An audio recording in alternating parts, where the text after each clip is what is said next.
بسم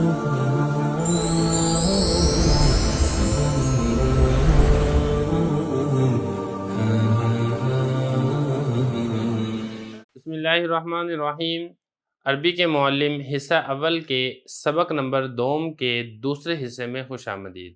اس سبق کے پہلے حصے میں ہم نے معرفہ اور نکرہ کے کچھ اصول پڑھے تھے کہ نکرہ بنانے کے کیا کیا اصول ہیں، معرفہ بنانے کے کیا کیا اصول ہیں۔ 2 اصول ان میں سے رہ گئے تھے جو کہ ہم آج کے سبق کے اندر ڈسکس کریں گے۔ ٹوٹل 6 اصول تھے، 4 ہمارے اصول ہو چکے تھے، 5واں اور 6واں اصول ہمارا رہ گیا تھا، وہ ہم آج کے سبق کے اندر پڑھیں گے۔ 5ویں نمبر والا آپ اصول دیکھ لیں، جب تنوین والا لفظ معرب باللام کے ماقبل ہو تو نون تنوین کو کسرہ دے کر لام کے ساتھ ملا کر پڑھیں گے۔ جیسے زیدن کے بعد العالم ہو تو پڑھیں گے زیدن العالم۔ تو اس میں کچھ چیزیں ہیں سمجھنے والی۔ سب سے پہلے تو آپ سمجھیں ماقبل۔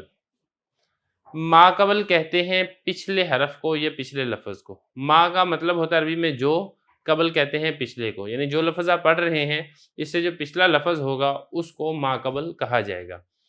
دوسرے نمبر پر آپ یہ سمجھیں کہ جو تنوین ہوتی ہے نا، 2 زبر یا ہم کہیں 2 زیر یا ہم کہیں 2 پیش، یہ اصل میں نون ساکن ہوتی ہے، کیونکہ جب 2 زبر ہوں، جیسے بن ہے نا، با 2 زبر بن، تو چاہے آپ اس کو ایسے پڑھ لیں بن یا آپ اس کو ایسے پڑھ لیں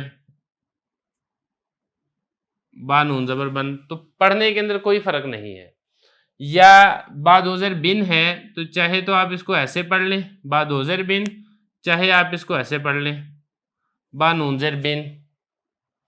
اسی طرح با 2 پیش بن پڑھ لیں یا آپ پڑھ لیں با نون پیش بن۔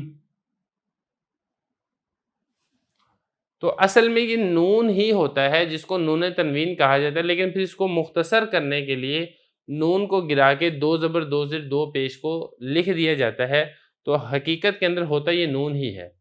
اور یہ والی بات آپ پچھلے سبق کے اندر پڑھ چکے ہیں کہ جو اس سے پچھلے والا لفظ ہے اگر وہ ساکن ہے، یعنی آخری حرف ساکن ہے اور آپ اس کو الف لام والے لفظ کے ساتھ ملا کر پڑھ رہے ہیں تو آپ اس ساکن کو کسرہ کی حرکت دیں گے۔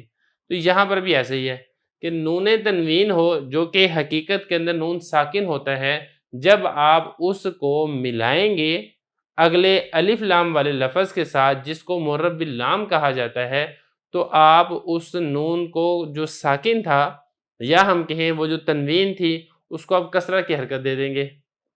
یہی وہ بات کر رہے ہیں کہ جب تنوین والا لفظ معرب باللام کے ماقبل ہو، معرب باللام آگے ہو اور تنوین والا لفظ اس سے پیچھے ہو، تو نون تنوین کو کسرہ دے کر لام کے ساتھ ملا کر پڑھیں گے۔ جیسے زیدن کے بعد العالم آ جائے تو زیدن، تو جو کہ حقیقت میں دا نون پیش دن تھا، تو آپ اس نون کو کسرہ دے دیں تو آپ پڑھیں زیدن العالم۔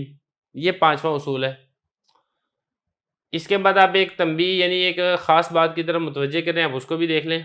وہ کیا ہے؟ وہ بتا رہے ہیں کہ ابن لڑکا، ابنۃ لڑکی اور اسمن، اس کا الف بھی حمزۃ الوصل ہے جو ماقبل سے ملنے کے وقت گرا دیا جاتا ہے۔ جیسے ہوا ابن، ہادہ اسمن، زید ابن، حامد اسمن۔ ابن اور اسمن پر الف لام داخل ہو تو الف لام کے لام کو زیر لگا کر با اور سین میں ملا کر پڑھو۔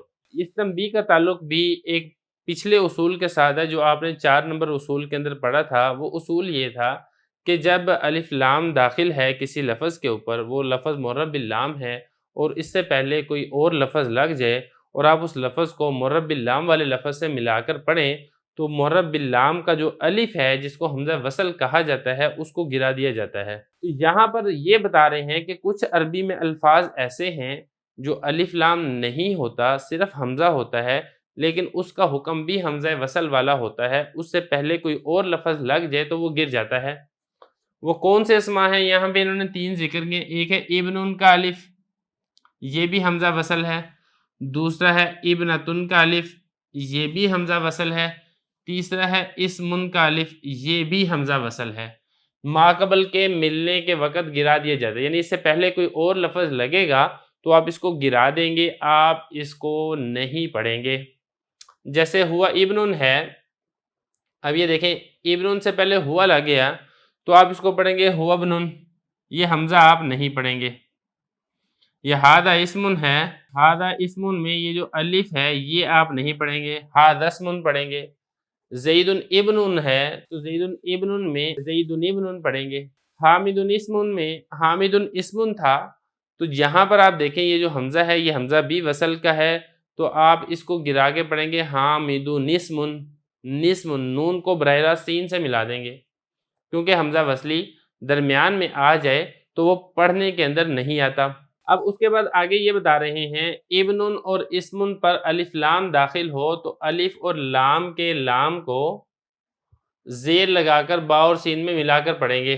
देखिए ज़रा जो इब्न है, इब्न के ऊपर अलिफ लाम दाखिल हो जाए, जैसा कि ये है अल इब्न, तो इसको अल इब्न नहीं पढ़ना, ये आप हमज़ा को गिरा देंगे और लाम पर ज़ेर लगा के उसको बा के साथ मिला देंगे, अलिब्नु पढ़ेंगे। अलिब्नुन, नून तनवीन तो नहीं पढ़ेंगे क्योंकि जब शुरू में अलिफ लाम है तो तनवीन तो नहीं आएगी, तो इसको पढ़ेंगे अलिब्नु।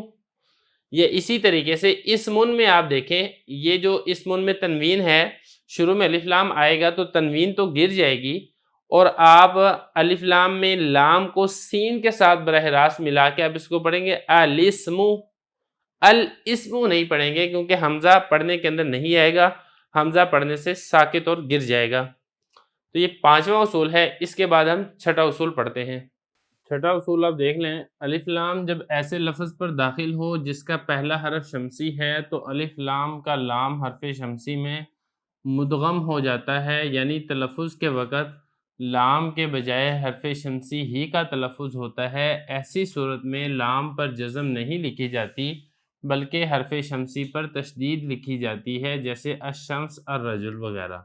हरूफ शमसिया ये हैं ता था दाल दाल राजा सीन शीन साजा ताजा लाम और नून। उसूल बड़ा आसान है, ये हरूफ शमसी और हरूफ कमरी वाला कानून है। चंद हरूफ ऐसे हैं अरबी कलाम के अंदर जो किसी इसम के शुरू के अंदर आ जाएं तो अलिफ लाम का जो लाम है वो लाम अगर उनके शुरू में आए तो नहीं पढ़ा जाता, और बाज़ अल्फाज ऐसे हैं जिनका पहला हरफ हरूफ कमरिया में से हो और उसके शुरू में अलिफ लाम आ जाए तो लाम पढ़ा जाता है। तो ये यहाँ पर उसूल बताया जा रहा है। हरूफ शमसिया पहले आप देख लें ये कुल कितने हरूफ हैं। एक है ता, 2, 3, 4, 5, 6, 7, 8, 9, 10, 11, 12, 13, 14। ये 14 हरूफ हैं जिनको हरूफ शमसिया कहा जाता है। यानी मतलब ये है कि ये अलिफ लाम जब ऐसे लफ्ज़ पर दाखिल हो जिसका पहला हरफ शमसी है, यानी इन 14 में से कोई एक हरफ उस लफ्ज़ का पहला हरफ है, तो फिर हमने करना क्या है कि अलिफ लाम का जो लाम है ये लाम पढ़ने के अंदर नहीं आता बल्कि इन हरूफ के अंदर उनको मिला दिया जाता है। ये यहाँ पे क्या गया ना, मुदगम हो जाता है। मुदगम होने का मतलब ये कि उनको इनके अंदर मिला दिया जाता है, लाम पढ़ने के अंदर नहीं आता। ये आगे लिखा भी हुआ वजाहत से, यानी तलफ़ुज़ के वक़्त लाम के बजाय हरूफ शमसी ही का तलफ़ुज़ होता है। जैसे कि मैं आपको मिसाल यहाँ पे उन्होंने लिखी भी है। अब ये देखिए शम्स था, शीन आ गया, इसके शुरू में अलिफ लाम आ गया, तो अब यहाँ पे लाम नहीं पढ़ा जाएगा बल्कि अश पढ़ा जाएगा। अलिफ के बाद या हमज़ा के बाद आप बराह रास्त शीन की तरफ चले जाएंगे।